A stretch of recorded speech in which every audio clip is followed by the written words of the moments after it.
Lord. Jail से ले आने वाला प्रभु यीशु मसीह की अति पवित्र नाम में सब पवित्र लोगों को मुसीबत देता हूँ। प्रभु की बड़ी दया है, प्रभु का करुणा है। प्रभु ने हमें और एक दिन हमारे आयु में जोड़ दिया। जितना भी हमें वक्त मिलता है प्रभु की उपस्थिति में बैठना और प्रभु की वचन के द्वारा आनंददा की बातें सुनना कितना अच्छी बात है। हमें ये बात कौन समझाएगा? सिर्फ महान परमेश्वर। आज वो परमेश्वर का हम संतान है, हमें मिला हुआ ये पदवी कितना श्रेष्ठ है। ये हमारा कोई परिश्रम से कोशिश से नहीं मिला, ये प्रभु का अनुग्रह से हमको मिला। ऐसा है तो हम लोग कितना आभारी होना चाहिए। और खास करके सत्य जानने के बाद में वो सच्चाई में बना रहना हमारा कर्तव्य है, नहीं तो उसका नुकसान आनंददायक है। इसलिए छोटा सा जीवन में जीवित प्रभु हमें अपने आप को प्रकट करना चाहा, हमको इतना बड़ा प्यार किया। प्रभु का प्यार को जानना, वो प्यार में बना रहना कितना अच्छी बात है। आज लोग प्रभु को ना जानने के कारण कितनी प्रकार का दुख में है, निराशा में है ना, परंतु प्रभु ने हमें सच्चा शांति दिया है। तो आज हम ये पिछले दिन में हम लोग देख रहा था परमेश्वर मतलब पुत्र परमेश्वर, मतलब परमेश्वर एक ही है और एक ही परमेश्वर में तीन व्यक्तित्व है, पिता परमेश्वर, पुत्र परमेश्वर, पवित्र आत्मा परमेश्वर।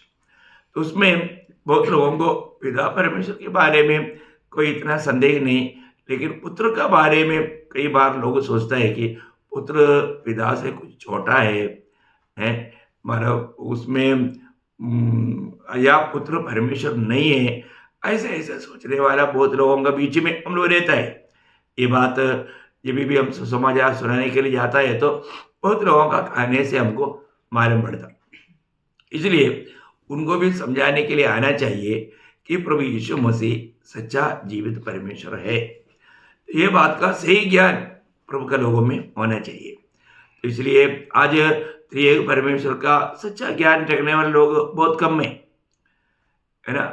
इसलिए बहुत प्रकार का ऐसा उपदेश भी निकला है। मैंने पिछले दिन में आपको वो बात याद दिलाया था। तो यहाँ पर प्रभु यीशु मसीह परमेश्वर है, ये बात उसका नाम ही ये बात प्रकट करता है करके हम लोगों ने देख रहा था। हम लोग 6 बात देखा पिछले 2 क्लास में। क्या क्या देखा था? एक, प्रभु यीशु मसीह परमेश्वर का पुत्र है। परमेश्वर का पुत्र कहने का अर्थ हम लोग जो समझता है ऐसे नहीं है ना। हम लोग दुनिया के रीति में, मनुष्य के रीति में सोचेगा तो उसमें बहुत फर्क है। पर जो यहूदी लोग यीशु मसीह ये बात कहा तो उन लोगों ने ये जाना है कि वो अपने आप को परमेश्वर का तुल्य बताता है।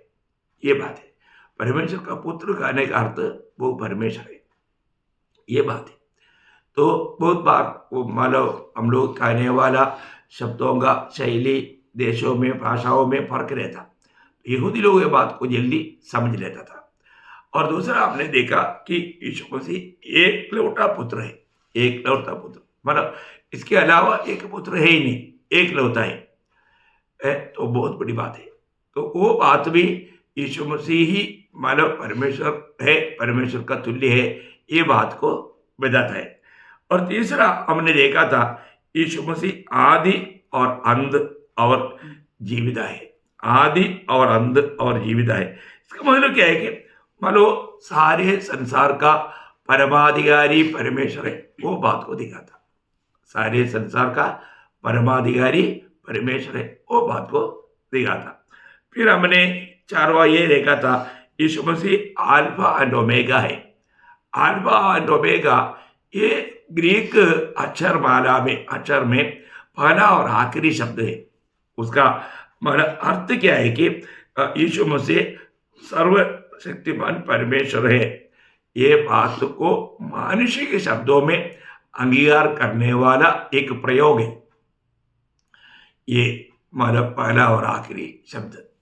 और 5वां हमने देखा यीशु मसीह प्रभु है। आपको मालूम है परमेश्वर को दिया हुआ एक नाम है प्रभु, सर्वाधिकारी है, सबके ऊपर अधिकारी। तो अभी ये बात भी हमने बहुत विस्तार से देखा था। एकमात्र प्रभु है वो यीशु मसीह है। फिर हमने छठवां बात हमने देखा था, यीशु मसीह पवित्र और धर्मी और जीवन का नायक है। तो आपको मालूम है, पवित्र बोलेगा तो एकमात्र पवित्र है। अभी वो शब्दों में थोड़ा सा फर्क का बारे में मैंने पिछली बार आपको बताया था। मतलब पवित्र बोलेगा तो एक्चुअली एक प्रकार हिंदी में बोलेगा तो अति पवित्र ऐसा प्रयोग कर सकता है करके मुझे लगता। मलयालम में बहुत फर्क है उसमें, क्योंकि हम लोग उधार पाए हुए लोग भी पवित्र लोग हैं। वो पवित्रता ही नहीं, यीशु मसीह का पवित्रता ही, और इसलिए हिंदी में उसको अति पवित्र कहना शायद ठीक रहेगा करके मुझे लगता, क्योंकि अति पवित्र मनुष्य में कोई नहीं, वो सिर्फ परमेश्वर है। परमेश्वर को ही शायद ऐसा इस्तेमाल कर पाएंगे। तो आज मैं आपको नाम में 7वां बात मैं आपको बताना चाहूँगा। आपको मालूम है यीशु मसीह के जन्म से पहले यशायाह नबी ने मतलब हमें दिया जाने वाला ये पुत्र का बारे में कहने के टाइम पर यीशु मसीह का 4 नाम वहां पर बताया। कहाँ पर? यशायाह नबी किताब उसका 9 अध्याय का 6 वचन में, यशायाह 9 अध्याय का 6 वचन पर, क्योंकि हमारे लिए एक बालक उत्पन्न हुआ, हमें एक पुत्र दिया गया है और प्रभुता उसके कांधे पर होगी, और उसका नाम देखिए, अब यहाँ पर 4 नाम दिया, बहुत ध्यान से सुनना। उसका नाम अद्भुत युक्ति करने वाला। देखा, अद्भुत युक्ति करने वाला। देखो मतलब अद्भुत युक्ति करने वाला बोलने का अर्थ मैं उसको थोड़ा रुक करके बताता हूँ आपको। अद्भुत युक्ति करने वाला मतलब ये दुनिया में कभी किसी ने नहीं देखा, उसी प्रकार वो ये जब दुनिया में जब आएगा वो अद्भुत काम करेगा। मनुष्य का दृष्टि में अद्भुत है, पर प्रभु के लिए वो अद्भुत नहीं। जैसे अभी यीशु मसीह, सबसे पहले यीशु मसीह ने जो भी किया वो चिन्ह रूप में कहा गया।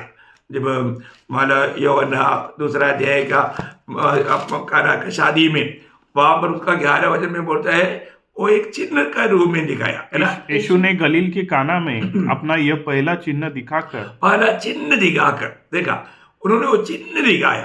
अब देखिए, पानी को दाखरस में बदल डाला। तो मतलब यीशु मसीह ने इतनी अद्भुत काम किया, वो बात भी लिखेगा तो किताब दुनिया में नहीं रुकेगा, इतना अद्भुत काम किया। आप देखो वो उसके द्वारा हुआ है, अंधों को आंखें दिया, लिंगड़ों को चलाया, दुष्ट आत्मा को निकाला, पापियों का पाप क्षमा किया, मृतकों को जिलाया, मतलब सब प्रकार वो बहुत से अद्भुत कार्य किया। तो इसका मतलब उसका एक नाम है अद्भुत युक्ति करने वाला। दूसरा नाम पराक्रमी परमेश्वर। देखा, पराक्रमी परमेश्वर। आप देखिए, है ना। वो आज आपका मालूम है यीशु मसीह को सिर्फ सृष्टि के रूप में अवतरण करने वाला बहुत से लोग हैं, जैसा यहोवा विटनेस का लोग है ना। ऐसे कई लोग यीशु मसीह एक सृष्टि है करके बताता है, लेकिन हम लोग देखते हैं कि मानव अद्भुत, मानव क्या नाम बताया? पराक्रमी परमेश्वर। पराक्रमी परमेश्वर है। मानव यहाँ पर भविष्यता को यीशु मसीह का मनुष्य जन्म होने के समय में वो मनुष्य रूप लेकर आने के टाइम पर भी वो कौन है? पराक्रमी परमेश्वर है। वो मनुष्य बनकर आया, वो पूर्ण मनुष्य और पूर्ण परमेश्वर है, वो पराक्रमी परमेश्वर है। और तीसरा अनंत काल का पिता। अनंत काल का पिता। देखिए, अनंत काल का पिता। आपको मालूम है हमारा यहूदी लोग यीशु मसीह को बोलता था हमारे एक ही पिता है, परंतु उन्होंने ये नहीं जाना कि वही पिता अभी मनुष्य बनकर के यहाँ पर आया जिसने उनको बनाया। बहुत बड़ी बात है ना भाइयों। हम सारे सृष्टि के नाते सृष्टिकर्ता को एक प्रकार पिता कह सकता है, लेकिन कोई पिता अब्बा पिता नहीं पुकारता, वो बात अलग है। लेकिन मलाकी में ऐसा एक प्रयोग है, मलाकी 2 अध्याय का 10 वचन। क्या हम सबों का एक ही पिता नहीं? हम सबको एक ही पिता नहीं? क्या एक ही परमेश्वर ने हमको उत्पन्न नहीं किया? देखा, एक ही परमेश्वर ने हमको उत्पन्न किया। बोलने का अर्थ प्रभु ने हमें उत्पन्न किया, इस अर्थ में हम प्रभु को पिता कह सकता है। इसका मतलब यीशु मसीह कैसा पिता है? अनंत काल का पिता। आप देखो प्रियो, वो थोड़े समय का पिता नहीं, अनंत काल का पिता है ना। आज हम दुनिया में जब जन्म हुआ, हम लोग हमें जन्म दिया हुआ, हमारा पिता को पिता पिता बोलता है, वो नहीं, थोड़े समय के लिए वो भी नाता बाद में नहीं है। अनंतता में वो बनाता नहीं। स्वर्ग में जाने के बाद में हम कभी भी किसी को अपना पिता नहीं बोलेगा। बहुत बड़ी बात है, अपने को ये बात को जानना प्रियो। अनंत काल का पिता, ये प्रभु यीशु मसीह का एक नाम है करके हम देखते हैं कि आपको मालूम है, हम स्वर्गीय पिता को पिता बोलता है तो सेम वो पदवी यीशु मसीह का भी है। वो अनंत काल का पिता है ना। यीशु मसीह ने बोला ना, मैं और पिता एक है। बहुत बड़ा ये प्रस्तावना तक वो अनंत काल का पिता है, ये बात को प्रमाणित करता है। और आगे शांति का राजकुमार रखा है। देखा, शांति का राजकुमार। अभी आप देखिए, यीशु मसीह के अलावा कोई शांति देने वाला नहीं है प्रियो। मानव जाति ये बात को समझना चाहिए। आपको मालूम है अशांति का कारण क्या है? अशांति का कारण पाप है। जब यशायाह नबी किताब 48 अध्याय उसका 21 वचन में हम देखता है, दुष्ट के लिए कुछ भी शांति नहीं। देखा, दुष्ट के लिए शांति नहीं है। देखो, परमेश्वर कहता है, ये परमेश्वर कहता है, दुष्ट का दिल में शांति नहीं। बहुत भयंकर बात है ना प्रियो, है ये बार बार बाइबल में लिखा हुआ बात है। जो भी पाप में जीवन बिताता है उसका अंदर शांति नहीं रहता। हमें शांति कौन दे सकता? जो हमसे पाप दूर कर सकता। हमें पाप से मुक्त करने के लिए, पाप से छुड़ाने के लिए, हमारा उद्धार करने के लिए प्रभु यीशु मसीह जगत में आया। प्रभु यीशु मसीह की कालवरी सूली की मृत्यु विश्वास करने वाला एक व्यक्ति में प्रभु का शांति आ जाता। इसलिए जब रोमियो का पत्री 5 अध्याय उसका पहला वचन, अतः जब हम विश्वास से धर्मी ठहरे तो अपने प्रभु यीशु मसीह के द्वारा परमेश्वर के साथ मेल रखे। मेल रखे मीन्स शांति रखे। बहुत बड़ी बात है ना। मतलब हमको परमेश्वर से अलग करने वाला दीवार वो पाप है। तो प्रभु यीशु मसीह पर विश्वास करने का अर्थ, यीशु मसीह मुझे पापी को बचाने के लिए मेरे लिए स्वर्ग से दुनिया में आया। मेरे खातिर उन्होंने अपने पवित्र लहू बहाया। उन्होंने मेरी पाप का मजदूरी मृत्यु सूली पर सहा। ये सच्चाई विश्वास करने वाला एक व्यक्ति को फिर पिता के साथ मेल है। बहुत बड़ी बात है ना। पिता से मेल कराने वाला एकमात्र व्यक्ति पिता का तुल्य होना चाहिए, है ना। यीशु मसीह पिता का तुल्य और मनुष्य का तुल्य बन करके हमारे लिए एक बिचवाई बना। उसका बारे में पहला तिमोथी 2 अध्याय का 5 वचन में बहुत स्पष्ट रीति में लिखा है, परमेश्वर एक ही है। क्योंकि परमेश्वर एक ही है और परमेश्वर और मनुष्य के बीच में भी एक ही बिचवाई है। एक ही बिचवाई है, अर्थात मसीह यीशु जो मनुष्य है। देखा, बोले का मतलब यीशु मसीह ही हमें पिता से मिला सकता, क्योंकि वही पिता का तुल्य है। अभी आपको मालूम है मेल कराने वाला दोनों पक्ष का तुल्य होना चाहिए। तो यीशु मसीह एकमात्र व्यक्ति दुनिया में है, वो हमें ये मेल करा सकता है। प्रियो, ये कितना अनमोल बात है। यीशु मसीह ने अपनी चेलों को स्वर्ग में जाने से पहले कहा एक बात है, यूहन्ना 14 अध्याय का 27 वचन में, मैं तुम्हें शांति दिए जाता हूँ। मैं तुम्हें शांति दिए जाता हूँ, अपनी शांति तुम्हें देता हूँ। देखा, अपनी शांति मैं तुझे देता हूँ, जैसे संसार देता है मैं तुम्हें नहीं देता। तुम्हारा मन व्याकुल न हो और न डरे। कितना बड़ी बात है। इसका मतलब एक सच्चा उद्धार पाया व्यक्ति में प्रभु का शांति है। इसलिए उद्धार पाए हुए लोग हमेशा शांति में आपस में भी रहना, यह प्रभु की इच्छा है ना। रोमियो का पत्री उसका 14 अध्याय का 19 वचन, रोमियो 14 अध्याय का 19 वचन। इसलिए हम इन बातों में लगे रहे जिससे मेल मिलाप और एक दूसरे का सुधार हो। हमेशा प्रभु के लोग मेल मिलाव में रहना, मेल मिलाव में रहना। उधार पाए वाले होंगे एक चिन्ह, वो लोग आपस में मेल मिलाव रहता या शांति से रहता। कितना अनमोल बात है मसीह जीवन, कितना श्रेष्ठ बात है प्रियो। यहाँ पर हम देखते हैं कि यीशु मसीह का नाम है अद्भुत मंत्री, शूरवीर परमेश्वर, हमेशा का पिता और शांति का राजकुमार। अभी हम लोग आगे, अभी हमने इससे पहले भी देखा था, उसका नाम इम्मानुएल कहा जाएगा। इम्मानुएल का अर्थ क्या है ना? जब मत्ती 1 अध्याय का 22 वचन, यह सब इसलिए हुआ कि जो वचन प्रभु ने भविष्यवक्ता के द्वारा कहा था वह पूरा हो। देखो, एक कुंवारी गर्भवती होगी और एक पुत्र जनेगी और उसका नाम इम्मानुएल रखा जाएगा। उसका नाम इम्मानुएल रखा जाएगा, जिसका अर्थ है परमेश्वर हमारे साथ। देखा, इसका मतलब यीशु मसीह जब दुनिया में मनुष्य के बीच में आया तो कौन होकर के आया? इम्मानुएल। इम्मानुएल का अर्थ क्या है?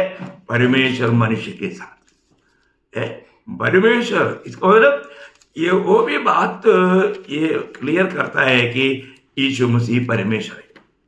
अभी आखिरी एक नाम भी मैं आपको बोलता हूं, यीशु मसीह को परमेश्वर ही कहा गया। अब देखिए, कई बार लोग सोचता है कि कोई यीशु मसीह को परमेश्वर मानता है क्या? मानता है ना। यीशु मसीह की चेला है, खास करके थॉमस नाम का चेला, जब यीशु मसीह जी उड़ने के बाद में जब चेलों को प्रकट हुआ तब थॉमस उनका बीच में नहीं था। तो जब थॉमस आया तो उन्होंने बोला कि थॉमस, अपना प्रभु जी उड़ा है।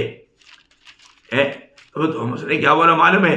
जब तक मैं उसके जो कील से छेदा हुआ हाथ में अंगुली नहीं डालेगा और उसका पंचर में हाथ नहीं डालेगा, मैं विश्वास नहीं करेगा। तो ऐसा थॉमस के लिए भी प्रभु प्रकट हुआ। प्रकट होकर के थॉमस को अपने पास बुलाया और बोला कि थॉमस, अभी तुम अपना अंगुली मेरे हाथ में डालो, यीशु के में डालो, तेरा हाथ मेरे पंजर में डालो। उन्होंने वो घाव दिखाया। तब थॉमस कहने वाला शब्द बहुत श्रेष्ठ बात है। देखो, प्रभु के सामने वो नंबर बन जाता और वो क्या कहता मालूम है? यूहन्ना उसका 20 अध्याय का 28 वचन। ये सुनकर थोमा ने उत्तर दिया, हे मेरे प्रभु, ये मेरे प्रभु, हे मेरे परमेश्वर। देखा, अब देखो, हमें ये बात को जानना है प्रियो, यीशु मसीह वास्तव में कौन है ना? कई बार लोग बोलते हैं कि यीशु मसीह ने ये बात कभी नहीं बोला कि मैं परमेश्वर हूं। बोला है ना प्रियो? यूहन्ना 13 अध्याय का 13-14 वचन में यीशु मसीह जब चेलों का पाप धोने के लिए जब शुरू किया, उस समय में यीशु मसीह ने कहा वो शब्द आपको मालूम? तुम मुझे गुरु और प्रभु कहते हो। देखा, तुम मुझे प्रभु और गुरु कहते हो और ठीक ही कहते हो। देखा, इसका मतलब प्रभु ने वो बात कबूल किया ना। प्रभु ने कबूल किया। प्रभु करने का अर्थ ही परमेश्वर। आप देखो प्रियो, गुरु करने का अर्थ भी परमेश्वर है। गुरु का अर्थ वो एक संस्कृत पद है, अंधकार से ज्योति में लाने वाला, मतलब वो स्वयं ज्योति। वो कौन है? परमेश्वर है। कितनी बड़ी बात है। आज दुनिया ये ना जान करके अपने लिए वो नाम लेता, वो उनकी अज्ञानता की बात है। दुनिया में एकमात्र गुरु है, वो प्रभु यीशु मसीह है। तो एकमात्र प्रभु है।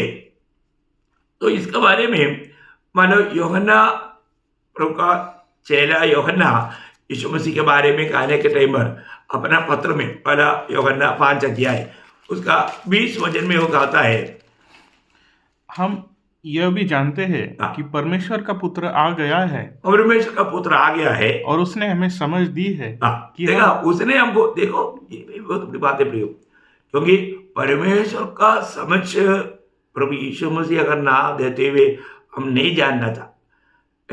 प्रभु को जानना वो हमारे समझ को खोलेगा तभी होगा। हमारा मानसिक समझ में वो नहीं समझेगा। उसके लिए विशेष प्रकार प्रभु हमारा समझ खोल देता।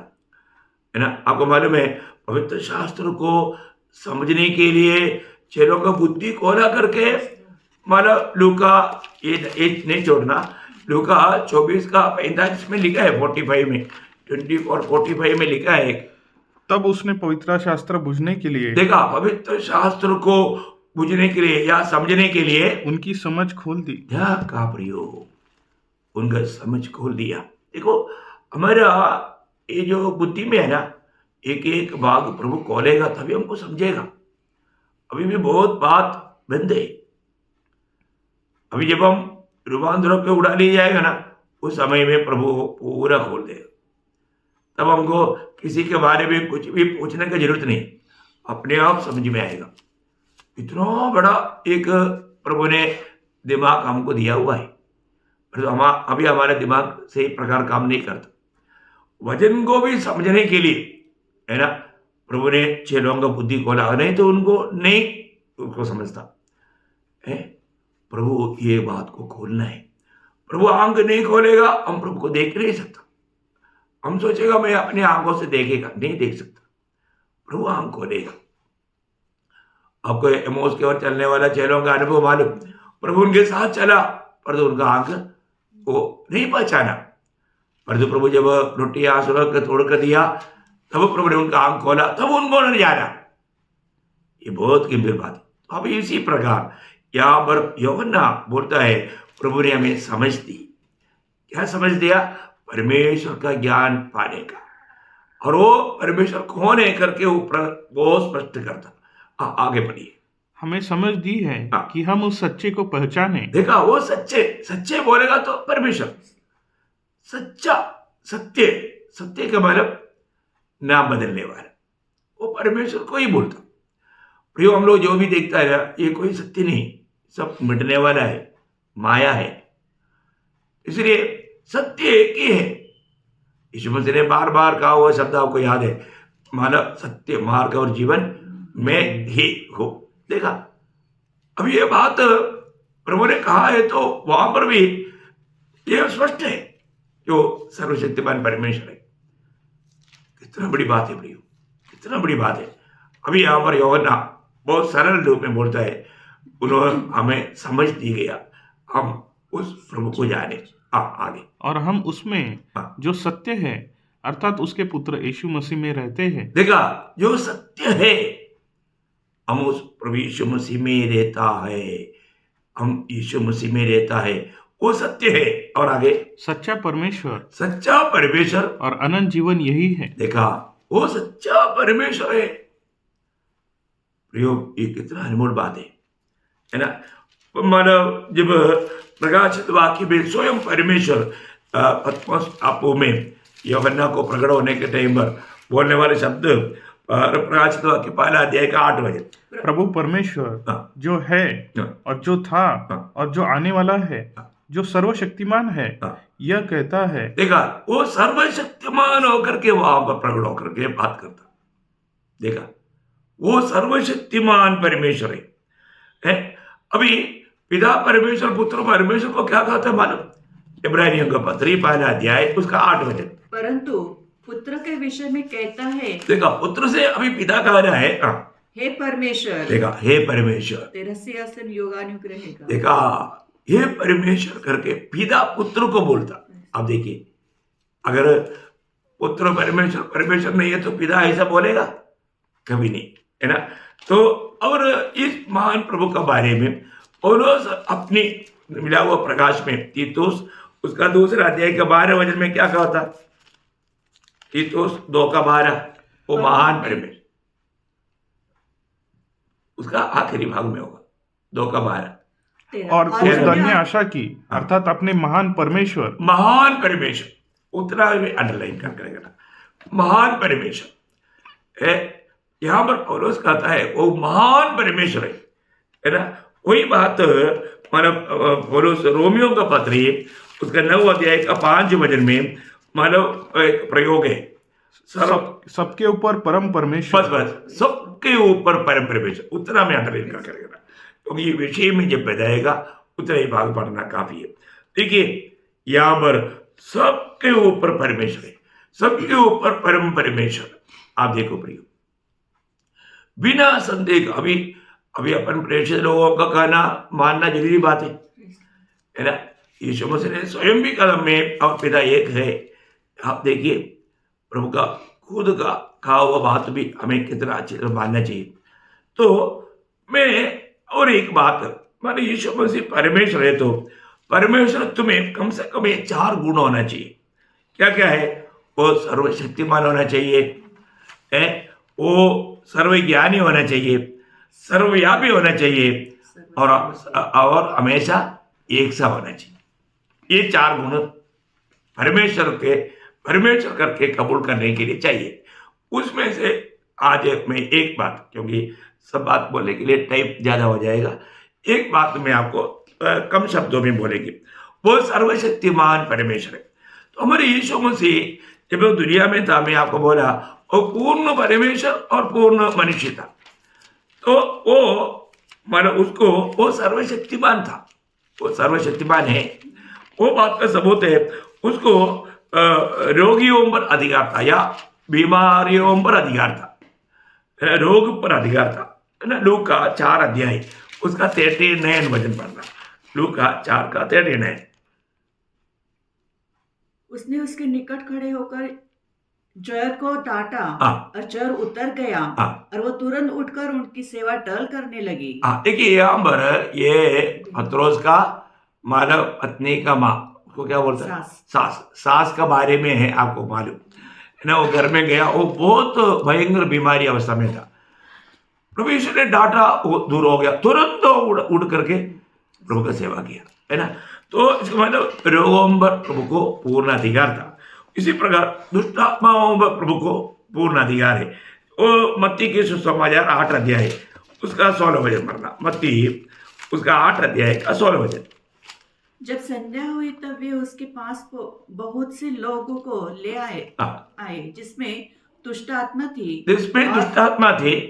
उसने उन आत्माओं को अपने वचन से निकाल लिया। देखा, उस दुष्ट आत्मा को वचन से निकाल दिया और सब बीमारी को चंगा किया। सब बीमारी, इतनी भी बीमार लोग आया उनको सबको मैं बोला बीमारियों पर प्रभु को पूर्ण अधिकार है, दुष्ट आत्माओं पर पूर्ण अधिकार है।